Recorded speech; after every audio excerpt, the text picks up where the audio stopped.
Joining me, we have Toshiyuki Miyoshi, Vice Minister for International Affairs from Japan's Financial Services Agency, Verena Ross, Chair of ESMA, and Mark Ueda, Commissioner from the US Securities and Exchange Commission. Thank you so much.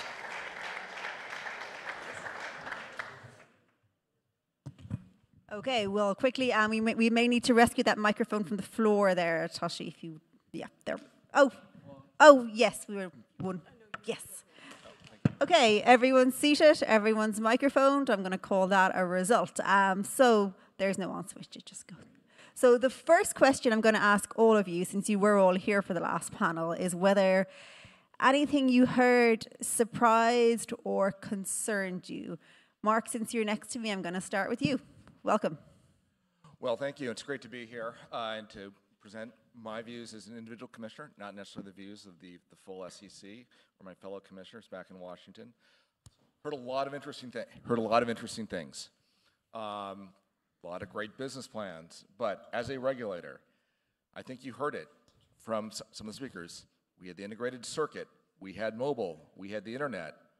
As big technological developments affecting the financial markets, I'll add a fourth, the telegraph, which made things like communicating prices of securities much further than beyond what can be done by oral outcry. We've dealt with all of these things before. We have a system, at least, that in the U.S., where we are very flexible in dealing with whatever new technological developments, as well as the risks and the benefits go along with it. So, you got this, basically. We have a system that can deal with it. Now, whether or not the system works, I think is a different question. Okay, and we shall definitely come back to that question. Verena, did anything surprise you or concern you, what you heard in the last panel, or was this all stuff you already knew? So first of all, I want to say a big thank you to Marianne and Pervenche for inviting me here, because it certainly was a steep learning curve. It's something I knew very little about beforehand, and I would still claim I know very little about, but it's certainly fascinating. So what I suppose two things that surprised me, or one was, normally when we talk about new technology, a lot of the focus is on the opportunities. What can it give us? What can we do better? Here I heard actually much more about the risk and the challenges of this new quantum computing technology. So that, I think, is one thing which is interesting to hear from the industry. And probably welcome, I guess, from a regulatory perspective. Sorry, it's... I guess, is that a welcome approach from your perspective? Because you're usually the killjoy. Actually, it worries me even more, because if already the business is only thinking about the risks, there must be something in it. So from that perspective, I think it's good to see that there is that realization, and therefore, hopefully that will also come with the willingness to invest and actually prepare for what is coming. And that maybe is the second point, just the amount of investment needed and the timeline concerned is something which certainly was interesting to hear. Thank you so much. Toshi, I'll come to you now. Anything concerning or new? I know you've done quite a bit of work on this topic. And these mics need to go very close, I'm afraid. Like Verena said, that it was a fascinating discussion. I would have been happy to let the panelists continue the discussion in order to learn. But you came all this way. Learn more. And so, it is not kind of surprise, but as a regulator, I'm really, getting worried about what is the risk, what is the kind of worst case scenario. That is actually the job of a regulator. But there are lots of, positive things to quantum technology, right? So it's, as a regulator, perhaps we need to think about the kind of trade-off between the kind of heavy kind of regulation or supervision, thinking about worst-case scenario, but we also need to take into account the potential of the great potential that new technology bring about benefits to the society and an economy. So that's my point. Okay, thank you so much. So zooming out a little bit, and Mark, you touched on this in your first answer, which is nothing's really new in the world, in a sense. We've all been around risks before. We had Y2K, we had a lot of things before that. So how do you think about quantum computing and its potential risks? Is it a regime change type risk, or to get into like Stefan's buckets, is it a kind of transformational, really big ticket risk, or is it more of a this is an evolutionary thing and we've all been around the block before? Yeah, well, I think Alessandra really thought it was a transformational change. Put me in the camp of more, this is another step in technological advancement. I think there is one really important rule that underlies finance, and that is speed often wins. Whoever is fastest, and that is why you see so many resources dedicated to making the very smart participants faster, and quantum computing is part of that. Exponentially faster. Yes, but when thinks of, again, going back to where we were 30 years ago, and even what's happened since then, co-location of trading facilities, use of microwave technology to communicate orders, use of laser technology, lots of new developments, again, all to gain speed that is measured in milliseconds or less. Okay, so it sounds like you see it as more evolutionary. Verena, do you think it's a regime change type thing that requires like a really special focus by regulators, or is it more of a this is another thing along a long list of things? No, I share Mark's point of view that, I mean, we've gone through significant technological changes before. I think here what strikes me is it's the cybersecurity, the whole encryption base and the data security that comes with it, which to my mind, in the current environment where we also have so many geopolitical challenges, is kind of exponentially reinforced. So I see it's just another technological shift, but I can see that it can have potentially wider reaching implications than maybe just our system stopping and us trying to scramble to make them work again. Toshi, same question. I know you think quite a lot about the geopolitical picture as well and the international picture around this. Oh, sorry. So it was, do you see this as a big kind of exponential change, or do you see it as more of an incremental thing that the JFSA will keep an eye on the way you monitor all risks? So many people say that it's transformational. Yes, and it could be disruptive. But by preparing well in advance, that could become more kind of incremental or evolutionary change. So what is very important for us, regulators and private sector as well, is to prepare and forthcoming about the risks and to manage the risks and address the kind of concerns in order to make sure that we can reap the benefits rather than get hurt about sudden changes or kind of disruptions. So getting prepared well in advance would be very important. So at this point, Toshi, how actively are you looking at this? I mean, how much are you talking to institutions about this and monitoring their approach to quantum? So Rachel at the previous panel talked about making an inventory of cryptography for each firms. That is what we at the FSA has been encouraging the financial firms to do. So that is the kind of very important first step for each individual firms to identify to what extent it is dependent on what kind of technology and how it would be how the firm could be affected by the kind of transformational technology like quantum computing. So that's kind of the first step would be very important. And is there a point where you move from encouraging firms to do an inventory to requiring them to? Is there a point where it becomes not optional? So you don't just encourage firms, you tell them they must do it?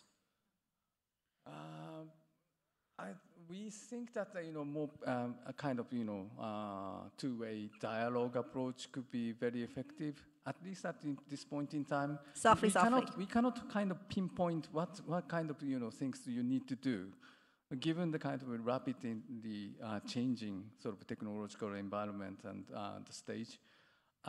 So we don't want the kind of exercise to become a kind of box ticking exercise. So we, together with the private sector, needs to ensure what is kind of needed to do. So we are a little bit cautious about, moving into strictly rule-based approach. Verena, what does ESMA's current work around quantum and kind of risk monitoring, industry engagement, market intel look like? So I would say there are a few dimensions to this. On the one hand, we are very much trying to monitor, understand what are the development, what is going on, what are the potential risks. And we just actually a couple of days ago had a workshop with a whole host of experts from the national competent authorities. That was very Europe, well timed. To try to, with some experts, with some industry people, to try to really understand better what is going on and what does that mean. Then I would say in some ways it fits well with our overall focus at the moment on operational resilience. Implementation of the regulation on digital operational resilience is happening at the moment. So a lot of focus really about, I think, Rachel's point about vendor reliability and how much individual firms are relying on different IT or other service providers to actually keep their systems running, I think is one of the areas that clearly comes also under DORA as one of the key themes. So, and the third one is something which is more particularly about the post-quantum computing preparations, which is at the EU level. There have been a strategy published saying people should prepare, people should think about this, and obviously I would expect that that continues to be a focus point that will embed itself more and more into what we are doing going forward. And can you see a time when you push firms, or when I guess you and national authorities push firms more aggressively, so asking them more questions about like how much are you spending, it should be this much, and requiring them to maintain inventories, or is that not where you think it's headed? I think that might well come at some point. At the moment, what we are focusing on is the DORA implementation, both at the EU level, where we are the direct supervisor, and the national authorities vis-à-vis their entities. And there, I think it is about, the general operational resilience, the reliance on IT service providers in particular. But that might well take the next step if we decide that this is a risk which we believe needs further regulatory or supervisory action. Got it, thank you. Mark, from the US perspective and the SEC, how much are you doing in this area? So we have, and I guess to go back to what Verena raised about the risk that your data can be deciphered essentially or decrypted with quantum computing.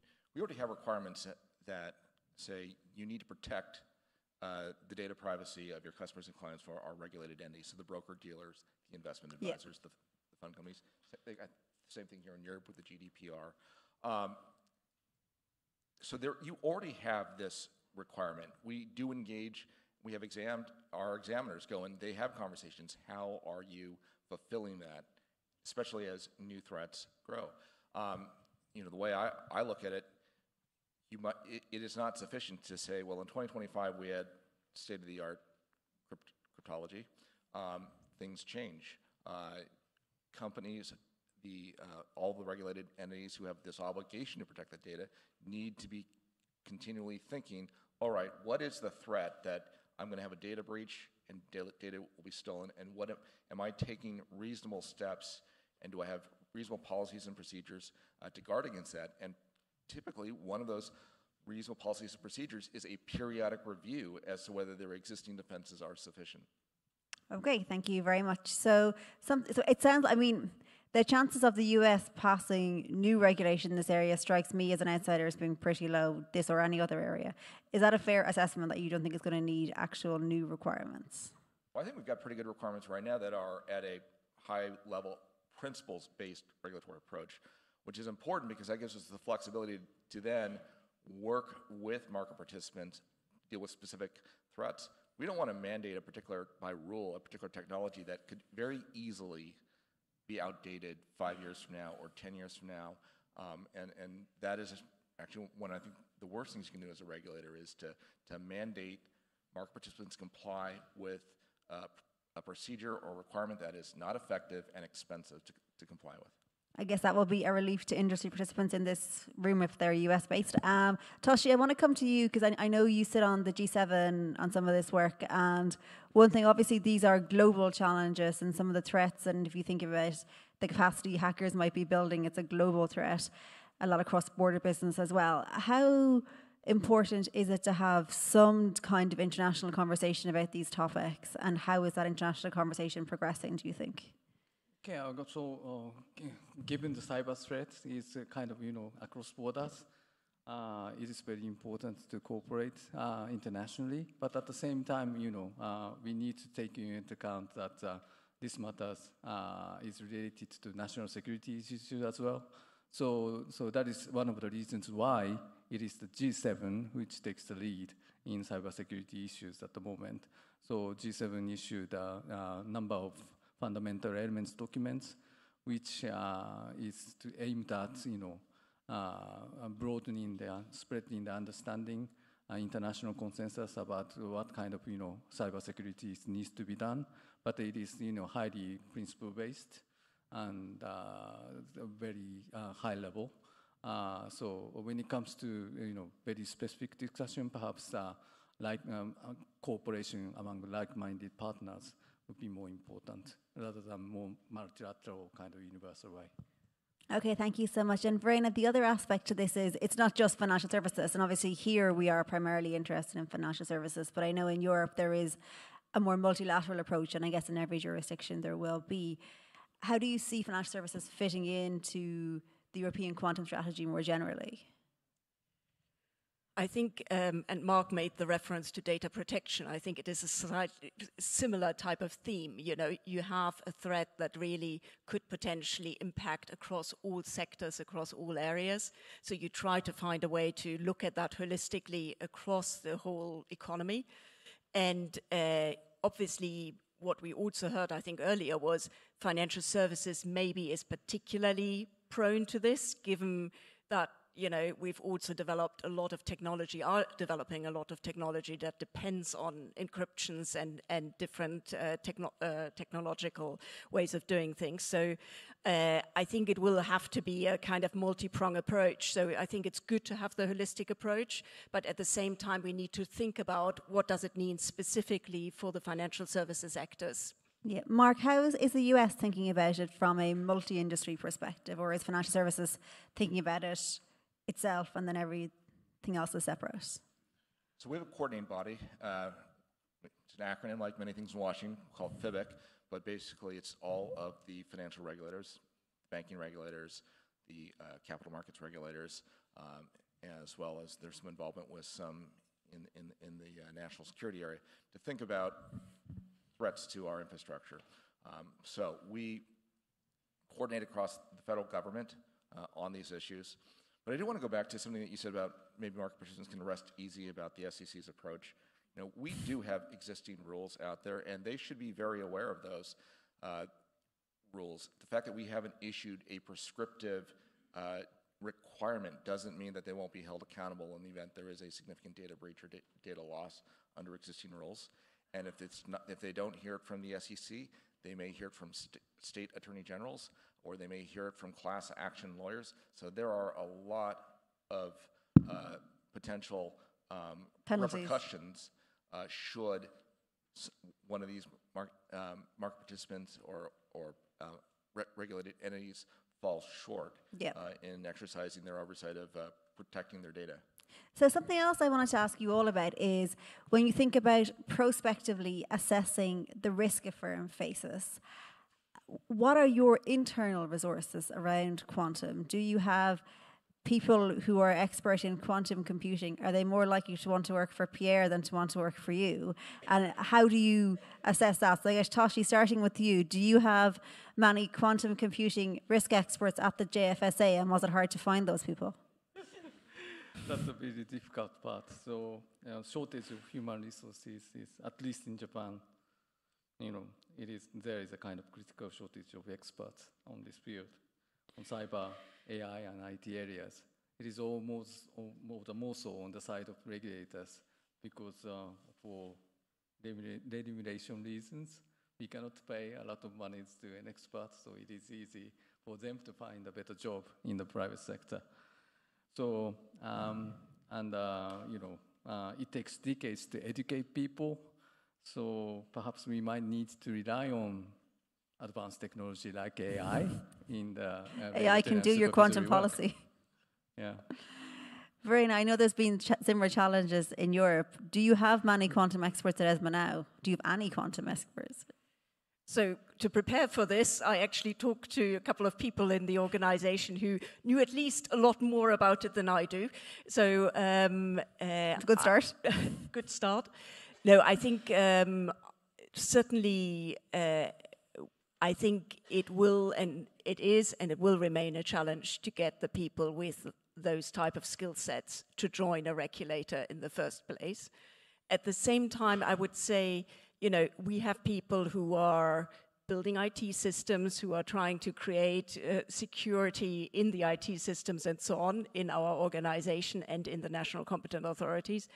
And in the end, the big advantage that we have in Europe is that we can actually try to pull some of that expertise together and get the right people in the room to really learn from each other. So, if you have someone somewhere in Europe who actually is an expert in this, we can try to build the knowledge collectively and grow people also internally, as well as trying to hire some of the experts in. So that we will try to do. That's why we had the workshop a couple of days ago. That's exactly the aim, to do that. But I think having the right skill set, getting sufficient people with that understanding will be a challenge for, I would assume, all of us in the public sector. Well, Mark, I was going to ask about the SEC, because the SEC sounds like a kind of cool place to work, no offense, but it sounds a bit cooler than ESMA. So do you find it easier to, do you find it easier to attract people, even with the pay constraints? Yeah, no, I would say it's a pretty cool place to work, especially under our new chairman, Paul Atkins. We're not, as we like to say, we're the Securities Exchange Commission. We're not the Securities and Everything Commission, so we can't have experts in quantum computing, in environment, in greenhouse gases, and so on. But what you do as a regulator, and this is what Verena was just saying, is we can go out and get the information and the expertise. And that is why we have roundtables, we have public consultations. There are a lot of other ways to talk with those who really know what's going on. And then, importantly, we have our tool of the power to examine. Yeah. But I guess you have to know what you're looking for. That's what I would worry about quantum. Like, would you know what you were looking for? No offense, but it's like you need to have a certain level of expertise in-house to know the questions to ask and to receive the information. And that's some of those questions we get raised from FIBIC and others is they will flag issues for us, and our examiners will think about that, and they'll have the conversation when they go in for an exams. And then when you do enough exams, you get a sense and ask a question on a particular topic. You get a sense of what is the spectrum of how different firms are dealing with it. And not all firms are the same. We have very, very large multi-trillion-dollar investment advisors, and we also have some very, very small investment advisors who still do things in paper. How they deal with quantum computing will be very different between the two of them. So at this stage, have you done a kind of horizontal survey of that, or is it more something that might happen in the future?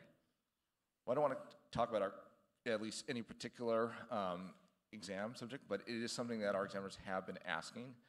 It is on their radar as something that's out there. In addition to thinking about from the privacy rules, we also have a separate rule called that deals with systems compliance and integrity. And there we look at some of the most important players, and they're subject to an enhanced level of investigation and examine and oversight, because we want to make sure that there's very strong resilience from all sorts of threats, including cyber. Okay, thank you so much. Now, we're down to our last 5 minutes or so. I know we had enthusiastic questioning towards the end of the last session, so I want to see if that enthusiasm has held up for the regulators. Since a lot of you are regulators, I'm thinking surely it has. Do we have any questions? And if we have, could you please raise your hands? I'm going to turn to this side of the room, because this side were great last time. Oh, we have somebody. Great. I'm actually agnostic to which side of the room. I will go back to the right. Good afternoon. So thank you all. I'm Alan Solomon. I come from Paris School of Business. I'm professor of finance. And I had a question actually for Mark.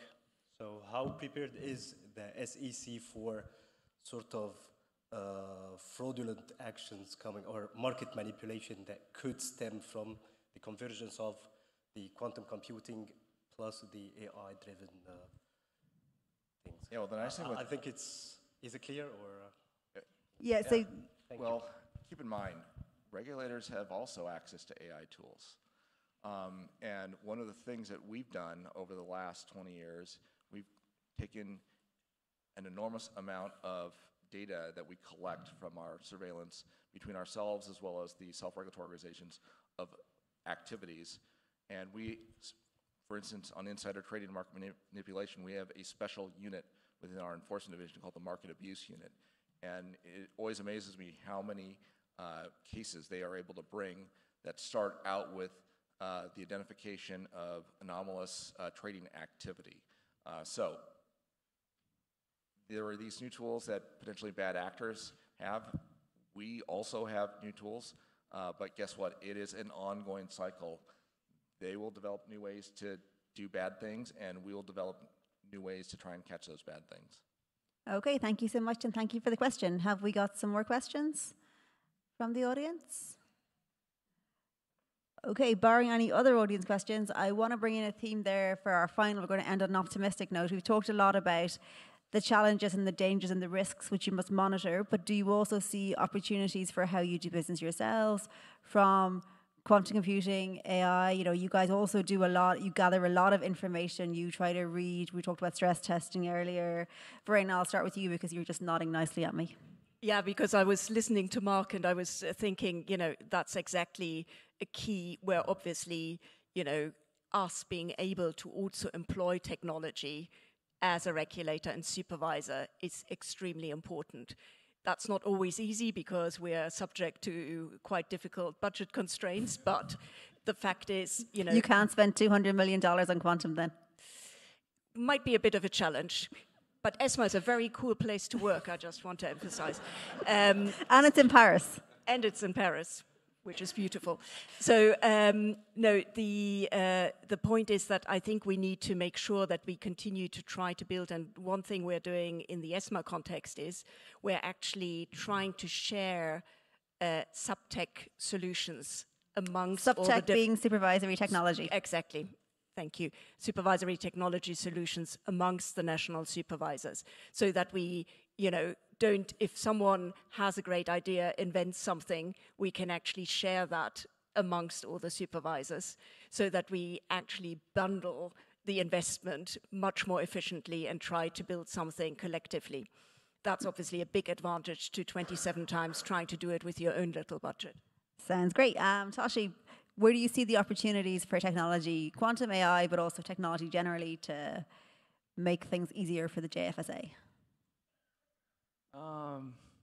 Yeah, as both Mark and Verena said, that you know, we do need to employ lots of, you know, advanced technology in order to improve our supervision. But apart from technology, perhaps you know, we found much value in exchanging kind of information and share experiences with each other among regulators. So in that context, you know, I really look forward to continued collaboration with our fellow regulators in the context of IOSCO. And also, we would like to highlight the kind of, you know, common shared kind of interest with the private sector as well, because in a broad sense, you know, we want to use the technology in a better manner rather than the worst manner. So in that sense, you know, companies and regulators have a shared kind of interest. So towards that end, we will attach high value in dialogue with the private sector industry people in order to make good use of technologies and you know, counter against bad use of that kind of advanced technology too. Thank you. And Mark, was there any more you wanted to say on the opportunities for tech and AI to help the SEC? Well, sure, but before I answer that, I've been over to visit the JFSA multiple times. Is it cool? It is a cool place to work. So Toshiyuki was too modest to say that, but I will tell you, it's a cool place to work over there.